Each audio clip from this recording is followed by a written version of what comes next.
दिनैनि बे पदयात्रानि थ्रुयै माने गासै रायजोनिसिम मोनसे मेसेज होनो नागिरदों जे दिनै माने जितु डक्टर हिमन्त बिश्व शर्मा जोंनि माने असमनि मन्त्रि बिथाङा फैनानै मोनसे दिनैनि थिग माने खथिक खालामनो हाबाय जे माने दिनैनिफ्राय माने जितु माने जि देरहानाय बे देरहानाया माने निश्चित जाबाय बेखौ बिथाङा थिग खालामना गालांबाय जों बिनि द्वारा मेसेज मोनसे होदों जे माने गथाय बिटिसिआव माने बकल माने गरेस्वर समस्या नङा गथाय बिटिसिआव माने सरकार लाबोनायनि थाखाय बिथाङा जिबायदि माने नांथाबदों दा बे हिसाबै माने बिथाङा जोंनियाव फैबोदोंमोन दा बै हिसाबै जों माने दिनैनिफ्रायनो माने क्लियार जाबाय होनना सानना लायो देरहाबाय होननानै सानना लायो दिनैनि तारिखआवथ' जों माने 25,000 भट मोनना दोङो दिनै जिबायदि लोब माने ओंखारदों मानसिफोरा आरोथ' खबर होआखै जों जिबायदि जेसेबां खबर होदों दा माने बिनि बहुत बांसिन आरो 10 गुना माने बारा जादों दा बिनि द्वारा माने प्रमान जायो आरो माने बेनो प्रमान जे माने गासैबो दिनै माने मानसिफोरा लामायाव ओंखारनानै मोनसे सोदोब बुंदों जे माने जोंनो माने परिबर्तन नांगौ बे परिबर्तना जाहाथे ओरैबायदि जायो जे माने बिजेपि खप्प'खौ जायो आरो माने ना बिथांमोना जिबायदि गोख्रों खालामदों होनना बुंदों जों नुनो मोनाखै बिथांमोननि गोख्रोङा माने सिगाङाव दंमोन खिन्थु दिनैनि बेलायाव माने गैला मानो होनबाथाय सिगां थांनाय खेबसे जितु हिमन्त बिश्व शर्मा माने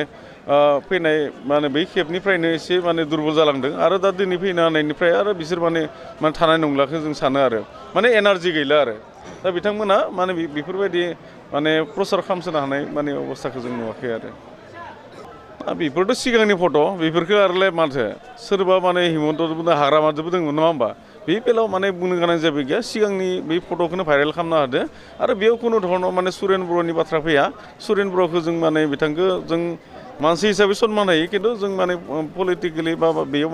माने कन्टेस्टआव फैगोन होनना जों साना ओंखायनो बिथांनि बाथ्राखौ जों रायज्लायनो साना दिनै माने ट्रायंगोल माने कन्टेस्ट जानायनि मोनसे माने चान्स दङ दा बै हिसाबै जों माने बहुत साव आरो बै ट्रायंगोल माने 6,000सो फट' माने देरहागोन 7,000 फट' देरहागोन खारन बैखौ माने निश्चित भाबै जों बुंनो हानाय जाबाय आरो दिनैनि तारिखआव दिनै एक्सुवेलि जोङो माने बहुतखिनि माने प्रसार खालामाखैमोन जों सानदोंमोन 2,000सोबानो जागोन होननानै खिन्थु दिनै नुबाय एखेबारे माने बहुत सुबुं माने 5-6,000 माने सुबुं बेयाव माने बे माबायाव पदयात्रायाव माने बाहागो लादों आरो दा बै माने मानसिनि उत्साह आरो जे माने एबार जे परिबर्तन नांगौ बेनि मोनसे फोरमान होदों आरो मानसिफ्रा गासैबो जों माने 26टा समस्थियाव होदों दिनै माने आरो निर्दलीयफोरखौ माने समर्थन होनाय जादों दा बै हिसाबै माखासे जों माने 25-26 माने दा सिट मोनगोन होनना जों आसा खालामदों एबार माने